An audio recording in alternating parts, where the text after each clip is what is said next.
Hello, I am Dr. Dan Kalish, and welcome to our presentation today, put on with a combination of the Kalish Institute and Diagnostic Solutions Lab, one of the premier labs in the functional medicine arena. And we are specifically today going to talk about unraveling chronic fatigue and how you can interpret and understand organic acids testing as it comes through mitochondrial health specifically. Really narrow little niche. Is this all of chronic fatigue? No, this is just like a super important piece that most people want to learn about so you can help people, but it's, a key component that you have to master, understanding how to work with mitochondria, how to test for them, how to fix them. And this is classic functional medicine 101. So for those of you that are brand new, and by the way, we had a huge number of people sign up. So thank you guys for signing up for this. It's great. We want to support the lab company, Diagnostic Solutions. We want to support their testing. And, it's great to have an audience to present this information to. So for those of you that are brand new, I am Dan Kalish. I founded the Kalish Institute almost 20 years ago. Next year is our 20-year anniversary. I've trained thousands of functional medicine practitioners, been involved with research studies with Mayo Clinic, and I've been IFM certified, been in practice for 33 years, and so on. But for today, we're going to talk about a scientist. His name is Richard Lord, and he is the original scientist that developed organic acids testing. He conceptualized of it in the 1960s. He executed and created the first lab in functional medicine to do organic acids testing, let's say 1980s, early 80s, mid 80s. And he was my teacher and mentor for a dozen years. I still talk to him occasionally, but we don't work together as closely as we used to. And when Richard and I used to, look at organic acids tests together, he would say like, "Never seen that before, Dan," and I'd be like, "Oh, if he's never seen it, it's never ever been even on a test," because he like literally ran the lab that did all the original organic acids testing for like 40 years. So what I'm conveying to you today is the work of Richard Lord, and what a wonderful decade he and I had together. It was best 10 years of my life. He's a great guy. Still alive. He's just kind of in his mid 80s and is kicking back a little bit, uh, you know, living his life on his lakeside house in the Georgia mountains. God bless Richard Lord. Okay, so for those of you that really want to learn the original Dr. Lord work, really want to get into understanding this test at the highest level humanly possible, Diagnostic Solutions and I have put together a special organic acids interpretation boot camp. You get 20% off if you use these codes. Get your cameras out, your phones, scan that QR code, sign up for this class. It starts October 7th. And at the end of this course, if you sign up for this boot camp, you will get it. You'll start to get it. You'll really be able to apply this directly. And today's class is just a presentation to see if you're interested in taking this other course from us, because we want to, be straightforward about the curriculum that we're presenting. And for those of you that are like, "Oh, this was pretty good," then sign up for the class. These boot camps are inexpensive. It's not a big financial commitment. It's not a big time commitment, and you can learn a ton in a short period of time. All right, so that is coming up in a month or two. So now, there are a lot of slides. Let me just tell you what we're going to do. So we've got like an hour or a little bit less. So I'm going to go through these slides pretty quickly, and we're not even going to look at all of them, but they're here kind of like as reminders and placeholders, because I want to spend the second half of the hour looking at labs, reviewing them, and designing programs. Okay, so some of you may get upset when I skip slides. I'm sorry, it's just the way it's going to be.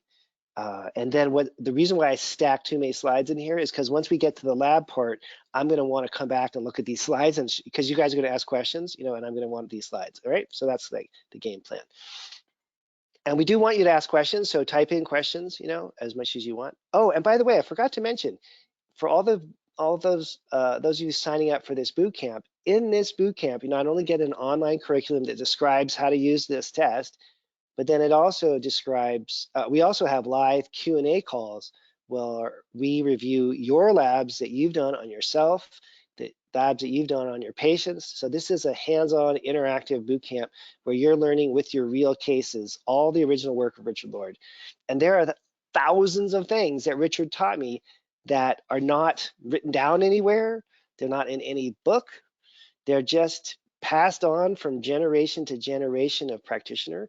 And it is my role and obligation and responsibility at this point in time to pass on Richard's work to you guys, the next generation. That's why he spent 10, 12 years training me twice a week. He didn't do that to be nice to me. He did that because he knew that I would carry on the work. And that is the goal of these kinds of classes. And by the way, Diagnostic Solutions Lab, several of the people that work there and have primary roles there worked with and knew Dr. Richard Lord a while ago. So let's just say there's decades and decades of experience, like 40 years of experience here built into this boot camp. It's not about me and my like personal experience. It's about the original science behind all this work. And in fact, I think organic acids as this topic has been just grossly misinterpreted. And we want to set the record straight and give you guys the real clinical information that you need. Some of the most important patterns that you can see on these tests are not known anywhere. They're just not written down, and you just know where it's hard to learn them. Okay, so sign up for the boot camp if you have any interest in this stuff, right? Okay, so here's what we're really talking about. This is the citric acid cycle, or TCA cycle, or Krebs cycle, how we make ATP. This up here is the electron transport chain. Okay, and the way this works is we take glucose, we convert it into pyruvate, and that pyruvate gets into the mitochondria. So up here where it says glucose, that's the cytoplasm of the cell, and this little border right here is the mitochondria. So it gets into the mitochondria, and then we break it down in the citric acid cycle or TCA cycle for energy. We can also take fatty acids, convert them into acetyl-CoA, right? Going through beta oxidation and make energy out of fat. So as you guys are just sitting here listening, 60, 70, maybe more of your percent of your energy is coming from the burning of fatty acids. That process is called beta oxidation. If you want mitochondria to work efficiently, you have to have like great beta oxidation. We just finished the Tour de France, didn't we? And Tajay, the guy that wins every bike ride in the world right now, is considered to have the most efficient and best functioning mitochondria of any human being who's alive right now. Okay, and how did he train to get the best functioning mitochondria? He is really, really good at sprinting. No, really, really good at beta oxidation. So the best cyclists in the world, the people who want the best mitochondrial performance humanly possible, spend most of their training time training for beta oxidation. Okay, super, super important process here. This is not a peripheral pathway, and it doesn't get any attention in integrative medicine compared to glucose. Now, I'm not like pro-glucose and anti-fatty acids or whatever. I would say glucose and insulin resistance are the most important thing, so they get a lot of attention. But beta oxidation is like even more important than the most important thing when it comes to mitochondrial function, because this is our major fuel supply for energy, fat. Glucose, super important. What happens to most human beings these days is they screw up their glucose metabolism because they eat poor quality food and they get stressed out of their minds and they have all kinds of other issues going on. And so insulin resistance starts, and that makes the whole fatty acid burning thing even worse. So when we want to unravel and figure out how we can address fatigue, you have to be sure the patient can get glucose into the citric acid cycle, and maybe even more importantly, because this is often missed, get fatty acids through beta oxidation. We're going to look at lab values for that, supplement protocols to test for and correct all this.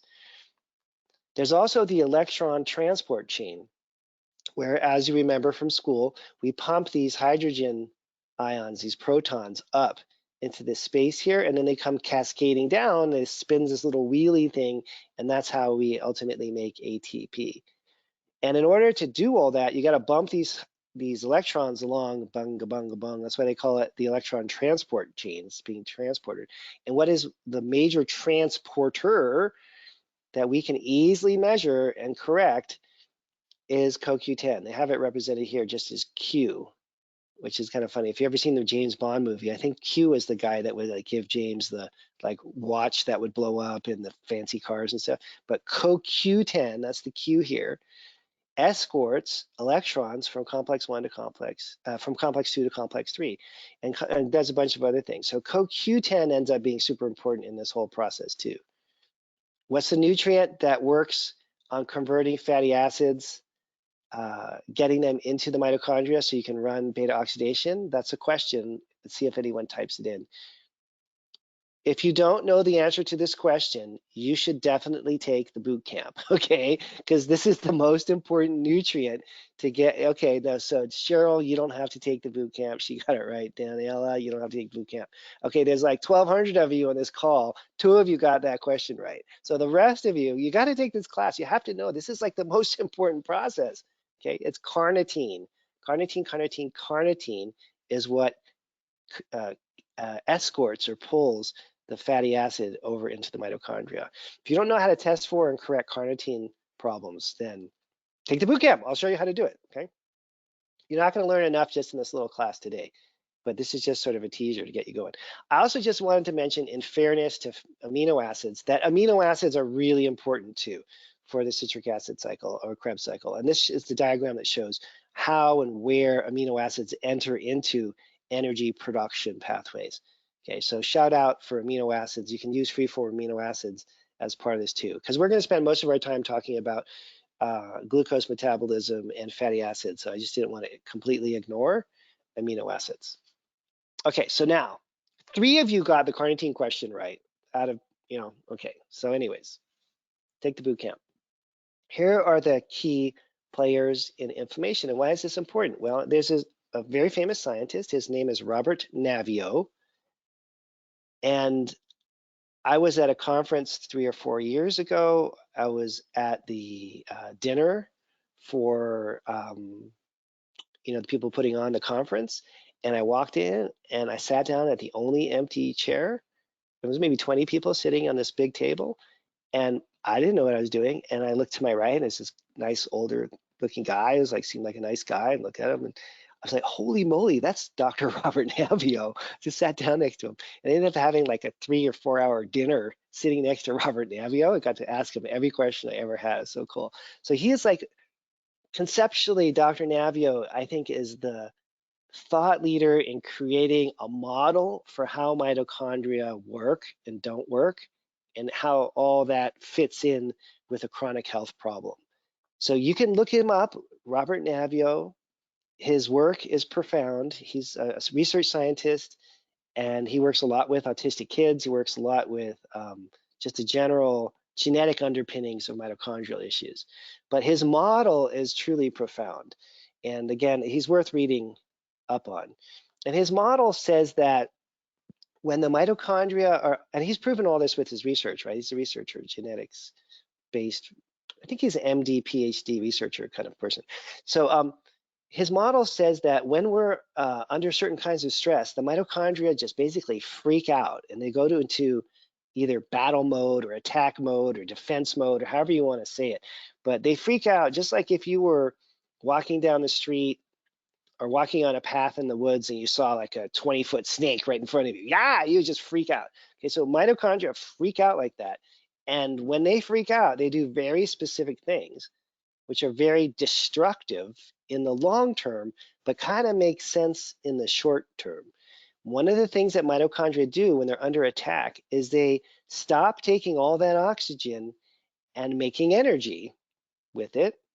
In what we just saw, the electron transport chain and all that, right? They stop using oxygen for that purpose, and they turn that oxygen against the cell by taking that oxygen and creating reactive oxygen species. They create oxidative stress on purpose, because when the cell is in a danger response, this is what Naviaux calls a cell danger response, it's better to just nuke everything inside that cell, destroy that cell so other cells can survive. So it's almost like a little bit of a suicide mission. in a way, There's a Spanish TV show that we were watching the other night, and there was the funniest thing is that this is not really funny, but it's kind of funny. But the guy that was the gardener, they had a little line in there where he was like a kamikaze pilot, and I was like, wow, okay, he must have not been a very good kamikaze pilot. He's still alive, right? That's not funny, but the cell tries to destroy itself intentionally by generating reactive oxygen species and by generating inflammatory fatty acids, and it crams these fatty acids into the membrane, and it's just like destroying, destroying, destroying. And that starts to signal out to cells around the cell that's being damaged that this cell is getting taken down and that you guys better start to, get prepared because some virus is here, some heavy metal is here. There's something bad that's happening. Something bad is happening. So this is really important because this is what we're up against, is the cell danger response. And this is Navio's work. Again, you got to read this stuff over and over again. You can tell a lot about a person's brain by the graphics that they create. But this is his simplification of the cell danger response. But basically, the short version of it is CDR1 is something bad is happening. What is happening? Okay, there could be a stress, an injury, a toxin, an infection. Something is like turned on the mitochondria, and the mitochondria are going, yikes, not good, not good, not good, not good. What are we going to do? Okay, and then they do what I just said. They start to create inflammatory stuff, cytokines. They start to cram fatty acids that are damaged into the membrane. They start to generate oxidative stress. Once the situation's over, now the virus is gone, the injury is over, the infection's been resolved, whatever, right? Then you go through this restorative phase where you start to repair things and remodel and rebuild, and then you go into this cycle, right? So now the cell's back to normal again. But for a lot of our patients, they get stuck in one of these phases. They get stuck in CDR1 or CDR2 or CDR3. And so the mitochondria are just like cycling in this negative feedback loop, sometimes even though the original stressor is gone. And this is what we're up against. So we have to figure out where are what stage of this are the mitochondria at, and then how are we going to fix all that? And here's a little breakdown on different stages. So the cell danger response, initially, if you're in CDR1, you can have allergies, asthma, chronic infection type problems, CDR2, metabolic syndrome, CDR3. Now we're into our chronic fatigue syndrome type patients, okay? Chronic fatigue type patients, this extensive damage that's occurred to the mitochondria gone bad, and the body's unable to repair. So the solution is pretty obvious if you see where the problem is that you need to like push the mitochondria through CDR1 to CDR2 to CDR3 into the restorative phase so that everything resets. That's what our goal is, that where are they at and how are we going to fix them? And then I'm going to, again, like I said, skip a few of these slides. I just love this title of the study, or a quote from this study. Mitochondria are hubs of inflammation. Mitochondria are hubs of inflammation. So when you're healthy and you're exercising a lot, this is a good thing, right? One of the things that happens is you breathe in a lot of oxygen. You're on the rowing machine or you're jogging or you're biking. So what happens to all that oxygen? Well, it creates oxidative stress. That's what oxygen does, yeah? Creates all this oxidative stress. So if I go out after this call, which I'm gonna do, and I do an hour-long bike ride, maybe an hour and a half if I'm lucky, then I'm gonna be breathing hard a lot and I'm gonna be generating a lot of oxidative stress. That's a side effect of exercise. In fact, they've shown that if you take antioxidants during or right after exercise, you negate a lot of the effects of a lot of the benefits of exercise. So the fact that mitochondria self-destruct, that's protective. The cell danger response is protective. The fact that the mitochondria are hubs of inflammation, that's a good thing if you're healthy and you're exercising, because that inflammation and that oxidative stress is a stressor, and then we grow stronger in response to that, okay? Where it's bad is when we're stuck in these loops that they don't turn off. So when I go for a bike ride for an hour and a half later and my body gets really inflamed from cranking up some big hill on a bicycle, then by tomorrow, that inflammation is going to be gone and my body's going to have to respond to it, and it's made me stronger. What we're worried about is when people are stuck in these CDRs and they're just rotating through this problem over and over again, okay? And again, we'll come back to some of these drawings or images as we start to look at questions that you guys may have. So I just want to mention one other thing because it's important and you don't see a lot about this, which is how the electron transport chain works and how it relates to CoQ10. So we talked about it briefly, but just to reiterate here, because this is an important part of this whole treatment plan. Here's your CoQ10. It's carrying electrons along the electron transport chain, but it's also a very powerful fat-soluble antioxidant. So it's very protective, as well as being involved in the actual mechanism of moving energy around. So CoQ10 takes on this kind of extra important role. We don't need to worry about these too much. Okay, we're right on time.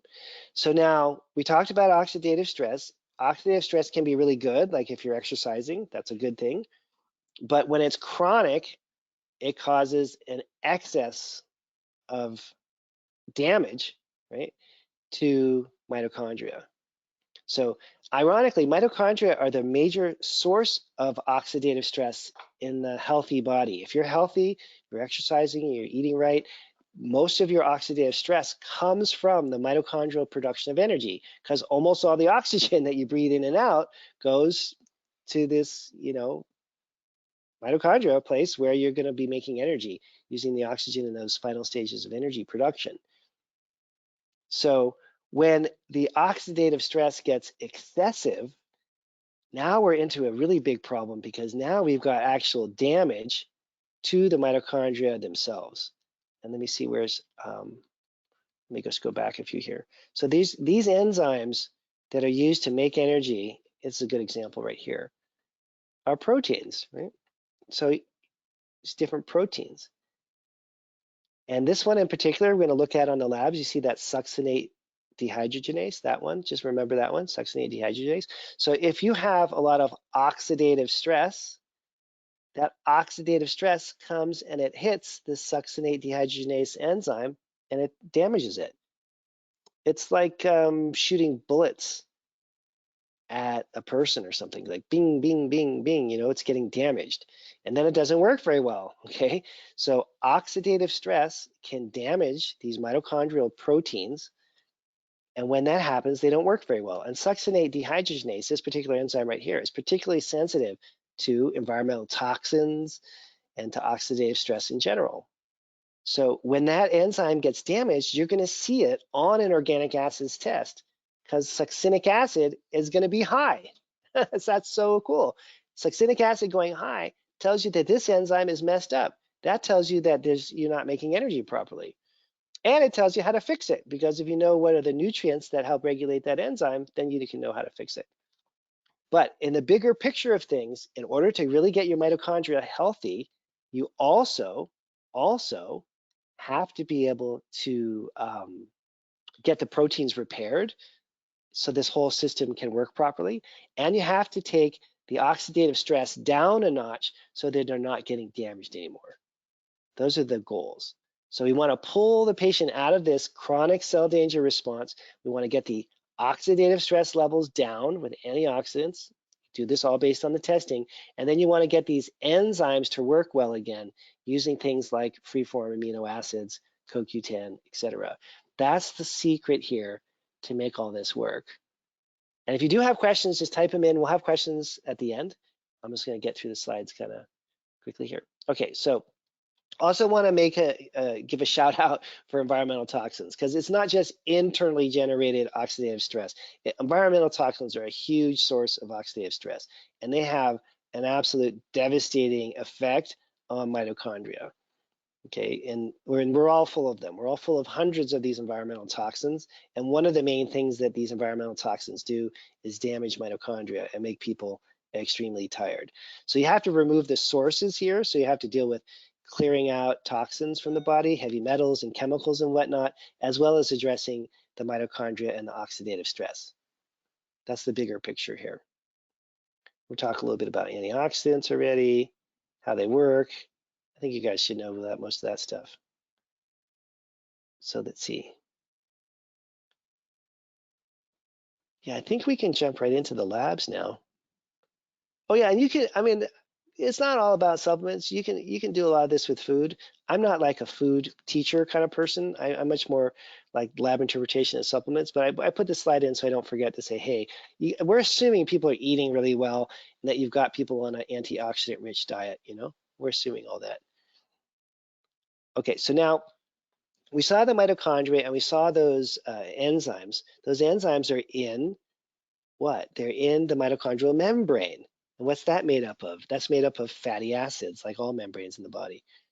Okay, so there's a kind of extra super important aspect here of understanding lipid peroxides and how when we have certain types of oxidative stress, lipids are damaged. And here's a nice lipid membrane, okay? And here it is getting kind of blown up a little bit. We don't want that. And so high levels of oxidative stress mean that lipid membranes can be damaged. They mean that proteins, which are the enzymes that we use to make energy, can be damaged. So when you're on the repair side of this, how do you get the repair done? Free form amino acids to help repair the proteins that are damaged.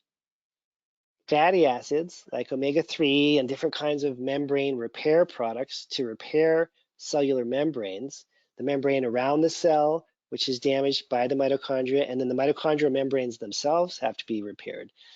So those two things are essential for every chronic fatigue patient. Testing and correcting amino acids, so you're repairing, the body's able to produce or revitalize all the proteins that are damaged. Those are the enzymes that we looked at. And then making sure that the cellular membranes and mitochondrial membranes are repaired with fatty acids. Because those are areas that are damaged, and you have to do the repair part. There's a little bit about atherosclerosis, antioxidants.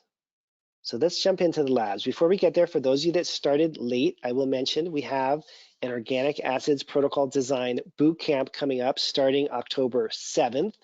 You get a 20% discount if you use that code. You can scan the QR code. You'll get an email that has this information in it as well. And if you fail to answer that carnitine question properly, you should sign up for this class. I mean, everybody should sign up for this class. This should be just packed full of you guys because there's a huge interest in this work now. You just have to put in a little bit of time to get your lab interpretation skills up. In this class, we will review real labs that you guys send in. The students supply the labs that we review in the Q&A calls for the boot camp. And then there's an online curriculum, which I spent years working on with Richard Lord, designed to teach you how to interpret this particular test accurately. Okay, so you can have mitochondrial success with every single patient that you work with. It's one of the more important skills to pick up.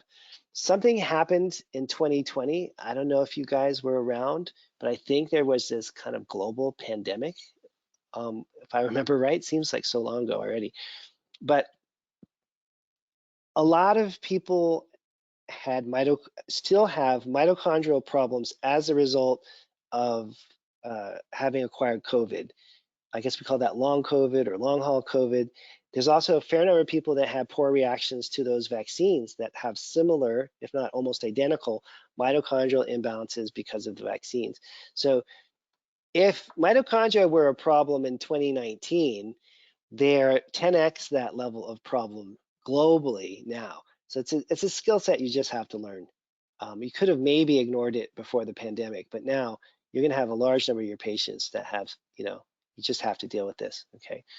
All right, so let's take a look at labs. And then go ahead and type your questions in. I promise I'll get the questions at the end. And I have a whole bunch of lab reports here pulled up.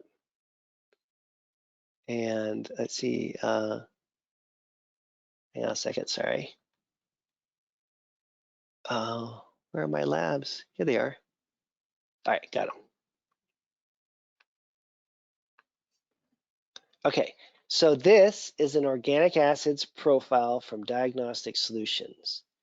This is the summary page, let's call it. But for our purposes, as we're interpreting these labs, we want to get right into the data pages so you can see. These are so much better to look at. It just gives you the context, so you can see how bad things really are. Okay, so let's take a look here. So now we talked about pyruvic acid, and we showed that in that diagram, you have to convert glucose into pyruvic acid, and then it goes into the citric acid cycle. So if pyruvic acid is high, it means that that enzyme, pyruvate dehydrogenase, isn't working properly. So you're not able to get glucose into the mitochondria. And this would be the very beginning of insulin resistance. Some patients may be insulin resistant if you see a high pyruvic acid. Some of them are just on their way there. They're not quite insulin resistant yet, but it's coming up. And so then you want to get that enzyme to work properly. And they have a little cheat sheet here. They tell you the name of the enzyme, pyruvate dehydrogenase. And in case you don't know, they show you which are the nutrients that you need to make that enzyme work properly. B1, B2, B3, B5, and lipoic acid. If you get enough of those B vitamins and lipoic acid, that enzyme is going to start to work again. And guess what? The pyruvate will go into the energy pathways and the person will feel better. And you're, in a sense, either preventing or reversing insulin resistance. Here's the other one I mentioned, see succinic acid down here. Where does that come from? Well, we just saw that comes from that enzyme being screwed up. If succinate dehydrogenase, the enzyme, is not working well, then this marker goes high. So you can see each one of these markers reflects an enzyme either working or not working. Those enzymes are made out of protein, right? They're all proteins, and the enzymes can get damaged from oxidative stress. So we want to protect the enzymes, we want to get them working right, reduce the oxidative stress. That's the goal. And that will help push that person out of this stuck mitochondrial phase and into a phase where they can start to repair. All right, so pyruvic acid, super high. Succinic acid is not high, but I was just mentioning that because we saw it on the other person. And let's see here. What other markers do we got? A little bit with the catecholamines. That's not really what we're talking about today. And, oh, there we go. Oxidative damage. Okay, so 8-OHDG, that shows, if that's high, it shows a high level of oxidative stress. So now we have enough to build our program just from those two factoids. So let's go into program design mode. In fact, before we do that, let me just show you again in case you forgot all this already. See now, okay. First of all, we're gonna work with antioxidants, and there's two types generally. There's fat soluble and water soluble antioxidants. And this is kind of important because if you want to protect the membrane, remember the cell membrane, or if you want to protect the mitochondria itself, the membrane in the mitochondria, you want to focus on, not exclusively, but you want to include, let's say, fat soluble antioxidants that'll protect membranes because they're fat soluble and they'll go where the membranes are because the membranes are all fat. And then you can also independently, and pretty much always will also separately use water soluble antioxidants like glutathione and vitamin C. But you want to use usually a combination of the two, fat soluble and water soluble, and they do slightly different things. They work in slightly different ways. And some of them overlap. Some of them do both. Like I think glutathione works both in a lipid environment and in a watery environment too. So we're going to go back to this earlier slide here just to refresh here what we're actually doing here. So pyruvate is high. Pyruvate dehydrogenase isn't working that great. So we're seeing pyruvic acid is high. That means glucose is not getting down here. We want to open that up, and we're going to use B vitamins to do that. We also saw a lot of oxidative stress. So when there's a lot of oxidative stress, all these structures in here can become damaged, and we want to not let that happen. Okay, so the person can start to heal and repair. So now let's go back here. Sorry, gonna find my blank document. There we go. Okay, pretty straightforward. What are the goals here? Improve glucose metabolism, which obviously is going to help with energy. Reduce oxidative stress, which will obviously help with energy as well.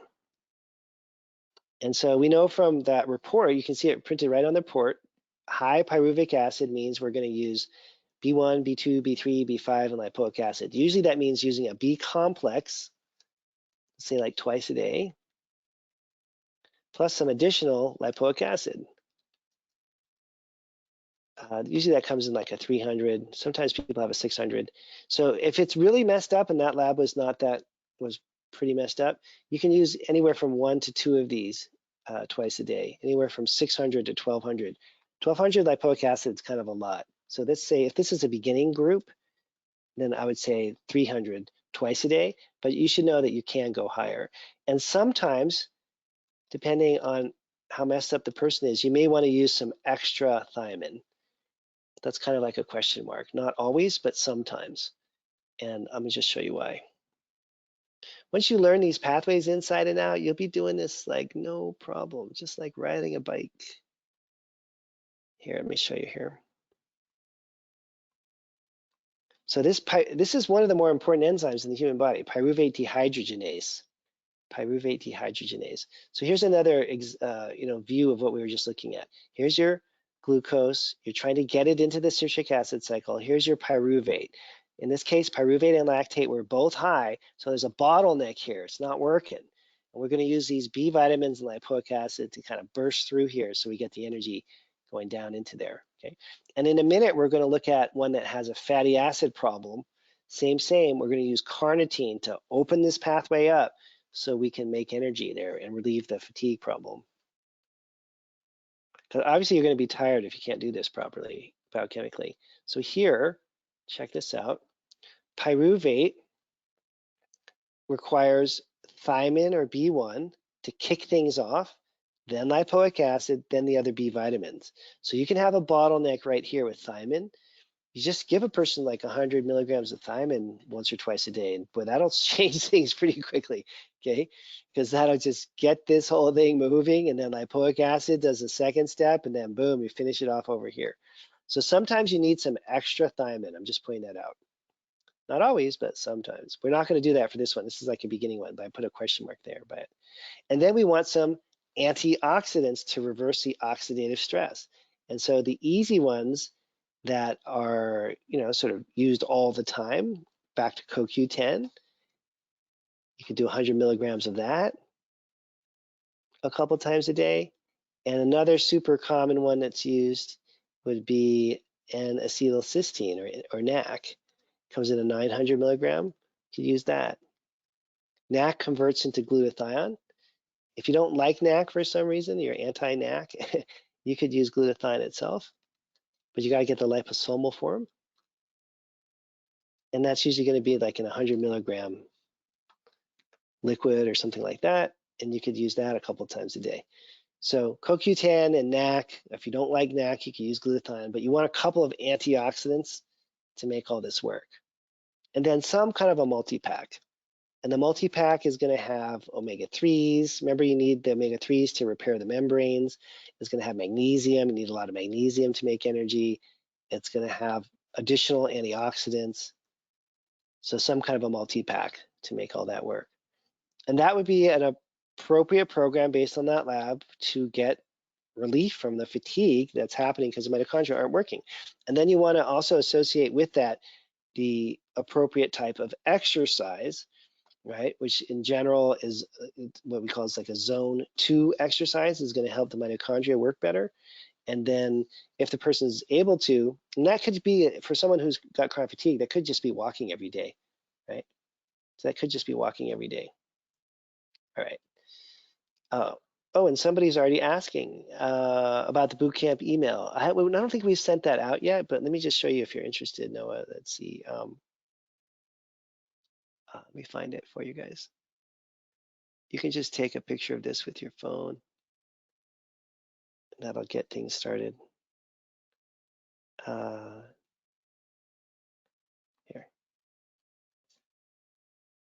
Let me just show this for the people interested there. All right, so now we're going to look at another case here. And let's see, we're going to do one more case. Yeah, we have plenty of time. We're going to do one more case and then we'll have questions. So type your question in, whatever it may be. Happy to entertain them when we get the chance here. So let's look at another lab in the meantime. here. Okay, bingo, bingo, bingo, bingo. Okay, here's another test. Again, organic acids profile from Diagnostic Solutions. And we're skipping over these summary pages because we're more interested in the actual lab report itself. So now in this case, a different chronic fatigue patient, pyruvic acid and lactic acid are fine. So maybe they're taking B vitamins. Maybe they're really careful about their food. Maybe they just don't have, maybe they have great genes and their ability to process glucose is fine. There's no way that this person could be insulin resistant, which many people are. They don't have that typical metabolic syndrome. They're just fine there. So a lot of people would just be like, oh, okay, I guess I don't need to worry about that. But we now, with our extra special knowledge, are immediately suspicious and we're thinking, what about fatty acid oxidation? They can burn glucose. What about fatty acid oxidation? And then you're like, well, I don't know, but this doesn't look very good, does it? Adipic acid or adipate, adipic acid, is sky high. Subearic acid, sky high. That means that they're not able to burn fatty acids. That's going to cause a major energy deficit. Okay, that makes you in the category of worse mitochondria on the planet versus best. And so again, you need zone 2 exercise to improve the mitochondrial efficiency, like I was talking about with the professional cyclists and how they train. And then you need a nutrient which will remain unnamed.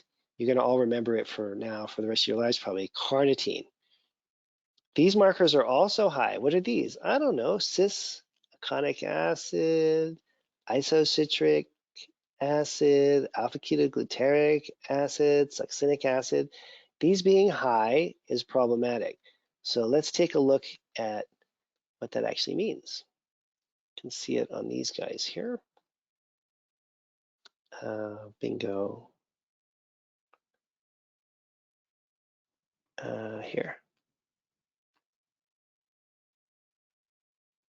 So if we go here, when your body has a carnitine deficiency, adipic acid, subearic acid, ethylmalonic acid, these different markers will go high, and that's what we just saw. That means that instead of the fatty acid going through here to acetyl-CoA to make energy, you're getting a block. So there's a buildup of these particular compounds. That means that in this case, in this patient, carbohydrate metabolism is fine, but fatty acid metabolism is a big problem. You're going to see this all the time. If you learn how to interpret these tests, you're going to see this frequently. And that, I don't know, can we say that's a crisis? Yeah, I'd say it's a pretty big crisis because that's your main energy system for the whole body. There's no way that things can be normal if that's busted up. Why does that happen? I don't know. Probably most of it is a combination of genetics and environmental toxin exposure. So again, let's go back now. You saw fatty acid oxidation, that section of that pathway, that's this section of the test. Once you memorize that pathway, you'll always know what this section of the test means. And I think they don't really tell you here. Okay, well see, this is like secret knowledge now. Look, if you look underneath here, they're saying acetyl-CoA dehydrogenase. They're telling you the enzyme that's related, and B2, but they're not mentioning carnitine. Okay, so this is absolutely carnitine deficiency. How much carnitine do you want to use? I'll show you in a second. And then these markers over here being high, cis-aconitic acid, isocitric acid, alpha-ketogluteric acid, succinic acid, those markers being high, what the heck does that mean?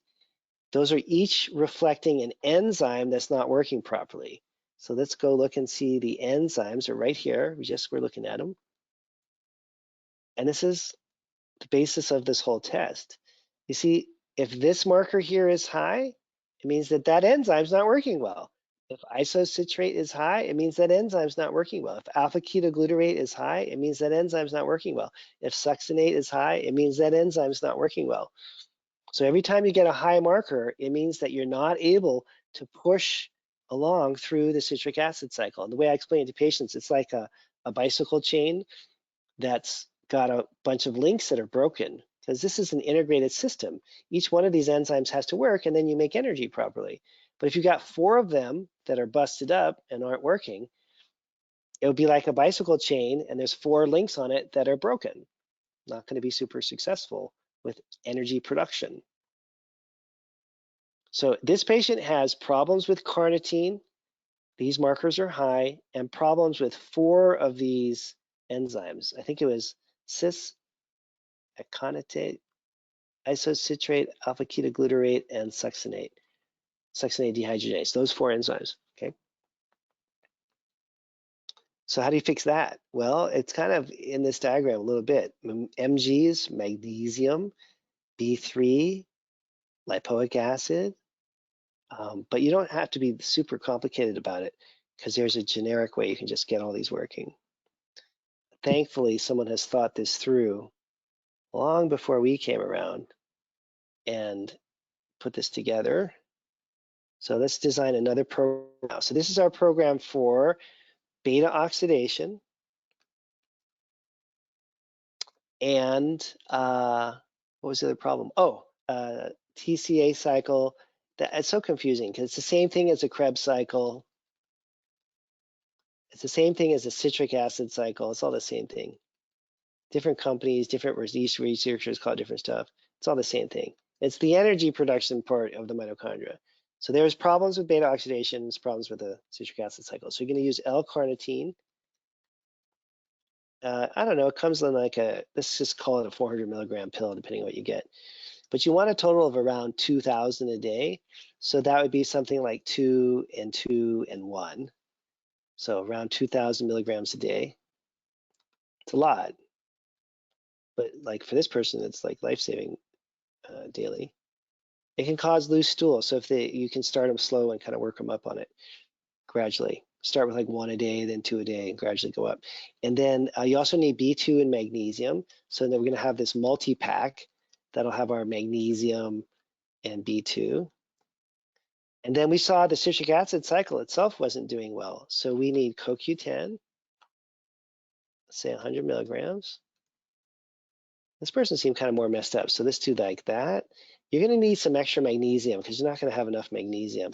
Let's say your magnesium total per day is, let's say, 400 to 600. And I usually use magnesium glycinate. That seems to be a good one. Usually that comes in 100 milligram. Okay, so you're gonna have some extra magnesium in there. You're definitely gonna need extra B complex. And then this person doesn't need the thiamine. I think that might be it. So carnitine, multi-pack, CoQ10, magnesium, and B complex. There are also products that are out there that most of the bigger companies have that have all this stuff crammed together. It'll be called like mitochondrial boost or mitochondrial this or mitochondrial that. So a lot of times it's easier to use a combo mito product. Sometimes they're in powders, most of the time they're in pills.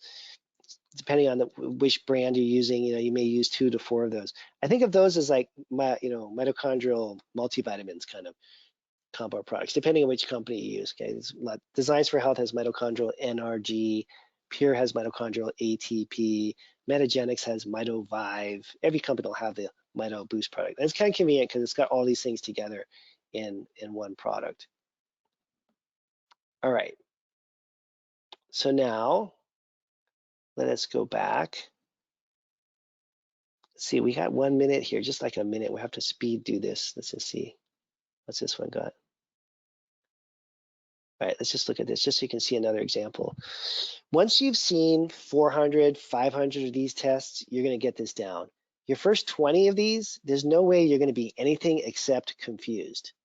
I'm sorry, but that's just the way it is. It's true for anything in life. I'm sure if you're like a great artist, your first 20 things you painted probably weren't great, So it takes a little bit of training and time to get good at this, but it's a skill that's widely needed. And that's rare. Most functional medicine practitioners that call themselves functional medicine practitioners couldn't interpret one of these tests to save their life. And that's a sad and pathetic thing in my mind. And it's inexcusable. We have these classes, they're not that expensive, they're easy to do. It's all online. You don't have to fly anywhere or do anything like that. Let's see. Oh, that doesn't look good, but that's like a different day. That's all brain stuff. We can do a brain class later, maybe. Here, this looks important, doesn't it? Okay, so these are oxidative stress markers, and I'm glad this showed up here. We'll wrap up on this thought, okay? Alpha hydroxybutyric acid, when that goes high, that's a sign of glutathione deficiency. Pyroglutamic acid, also, when that goes high, that's a sign of glutathione deficiency. And if we're thinking about the protection of the mitochondria, the protection of your metabolism, basically, which is the whole point of what we're talking about today, right? Then that is accomplished by glutathione to a large extent. So here's the structure that we're trying to protect. The mitochondria, where we're burning fat, we're burning carbs, we're making energy. And the ultimate sort of shield around this, the protector around this, that's protecting this from all the bad stuff, all the oxidative stress that could come and hit, is glutathione. So you have a glutathione shield that's protecting your body or your cells, your mitochondria, from oxidative stress. So you want to keep the oxidative stress out here and neutralized. So if your glutathione levels are low, that allows damage to occur to these enzymes, and that's a problem. So in that particular case, you need to get the glutathione levels up, and everybody has a different way of doing that. I like to use NAC. You can use glutathione, obviously, if it's a glutathione problem, you definitely use glutathione. But usually I use a combination of NAC, and depending on how messed up the person is, you want to dose them pretty high, and glycine. That combo together gets glutathione levels up. You can use glutathione itself too, totally fine. Or you can use a combo of NAC and glycine, which are the precursors to that. Okay. And then, all right, let's take a pause for a second. We're going to switch over to questions. So type in your questions, whatever they may be. We're going to show this because we're going to have swarms of you signing up. All you, I don't know what carnitine is, people are going to sign up for this class. All right, and let's take a look. I'm telling you, you can learn how to do this. You get 50, 100 tests under your belt. And here's the thing about the boot camp, is that if you were going to wait until, let's say a minimal level of competency, minimal level, you need 50 to 100 tests. 400 to 500 people get good at this. So are you going to use 50 to 100 of your patients? I don't know, you could. You could, but that's kind of lame, right? And it's going to take a while. Like, how are you going to talk 100 people into doing this test that you don't even know how to interpret yet? It's going to take a while. So when you're in the boot camps or when you're in my mentorship class, everybody else is supplying the labs. You guys are testing each other. You're going to have like dozens of these tests that we look at over and over again. So that first 50 to 100 tests can be compressed into, a short period of time, like 6 months or something, if you stick with the live calls. And after the boot camps are done, you can stay on a live call if you want to keep interpreting labs. And in a typical Q&A session, we usually review like around 6 tests. So do the math. You need to do 10 Q&A calls. You'll be at 60 labs that you've reviewed. They're not all your patients. It doesn't matter. Once you've seen 60 of these cases, even though like 50 of them or 55 of them are somebody else's cases, then you're going to get it. And then you'll be an expert at this. So the boot camps provide you with like a crash course in clinical exposure to that first 50, 60, 100 tests. And we can do that in a matter of months. And if you're trying to do that in your own practice, it could easily take you a couple years. And plus, you have to burn through all these patients, and you're going to screw it up in the beginning. You're going to screw up a lot of these cases. So why not just learn from other people's cases?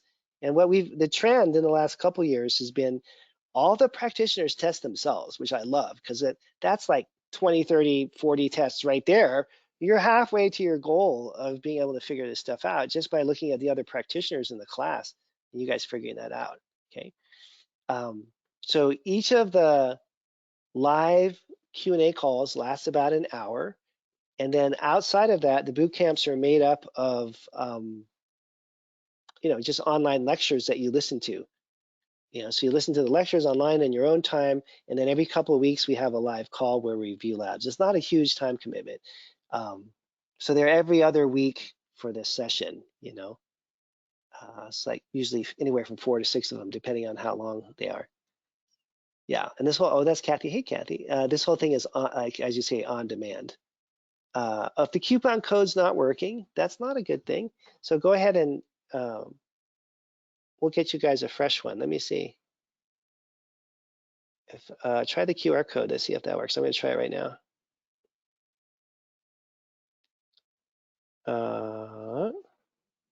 I'll tell my team though that the coupon code's not working if that's the case. So who just said that? Let's see, Rose. Okay, Rose, we'll reach out to you and get you the right code. I'm not sure what's happening with that. We might be able to fix it right now though. So this is Christina. Yeah, all the live calls are recorded. So if you have work commitments or family commitments, or you have this thing called children that you have to deal with, then totally fine. Everybody's busy, right? We're all busy. So then you can basically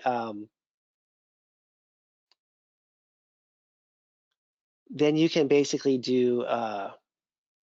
Sorry, with all these questions coming in. Then you can basically do listen to the live calls, and you can submit a lab and say, "Hey, Kalish, I can't attend the class. Can you review this lab?" And I'll review the lab even though you're not there, and then you can listen to it in a day or two. And yeah, we have people all over the world doing this. We have people all over Europe, the Middle East, Central America. So you can be in any country and still do these classes. We'll send you guys the updated coupon code. How do you get these supplements to be tasteless? That's not possible, I don't think. Let me see here.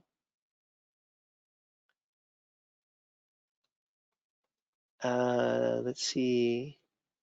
Sorry about the coupon code not working. We'll get that fixed right away.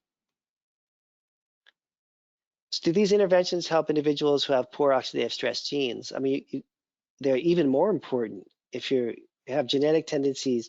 I mean, honestly, most of the people that are, have serious chronic fatigue have got some genetic reason why that's happening. So I'd say 98% of the patients I've worked with in that category, most of their problem is genetically based, that's used. And so we're always dealing with that. We have to. And you can run all the genetic testing too if you want to make sure that you get that figured out. And then how long should you retest? Should you do a program before you retest? So generally around every 6 months, if you're going to do glutathione support or carnitine support, you would stop around the 6-month mark, get them off the supplements for a week, and then retest.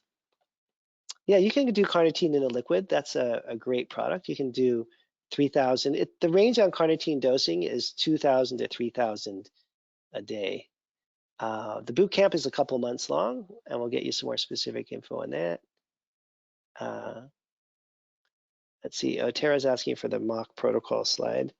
Here, let me find that. Where'd that go? Here? Here? Oh my gosh, so many windows open, Here. Here we go. That should show it there. Take a snapshot of that if you want.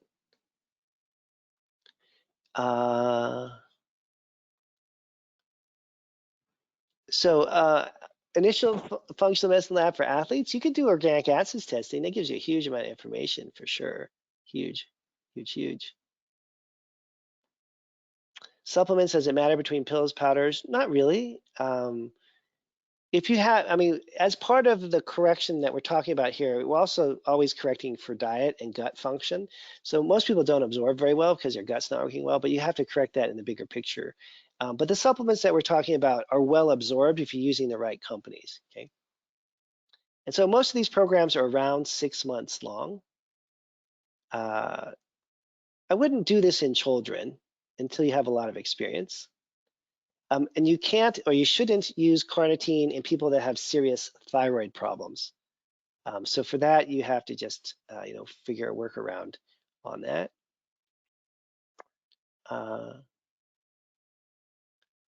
Let's see. I think I'm getting a lot of these questions. Do we have another minute? Oh, we got one more minute. Yeah, this is a great question from Brian. Is a simple way, correct simple way to communicate to patients for what an organic test is important for? Mitochondrial function, energy. So it's 4 things. Why should I do this organic acids test? We want to check your mitochondria to understand things like fatigue and metabolic health. We want to check your liver detox pathways. Okay. We want to look at brain health and gut. So it's detox, mitochondria, brain, and gut. Those are the 4 big things on this test. Detox or liver, liver detox, brain inflammation, those kinds of things, neurotransmitters, gut, and mitochondria. Did I say that right? So 4, liver, gut, brain, and mitochondria. Those are the 4 when you're explaining this to patients. All right. And I think we're out of time. Thank you guys for all your questions. We'll get that code fixed and out to you all as soon as we can. All right. Take care. Bye for now.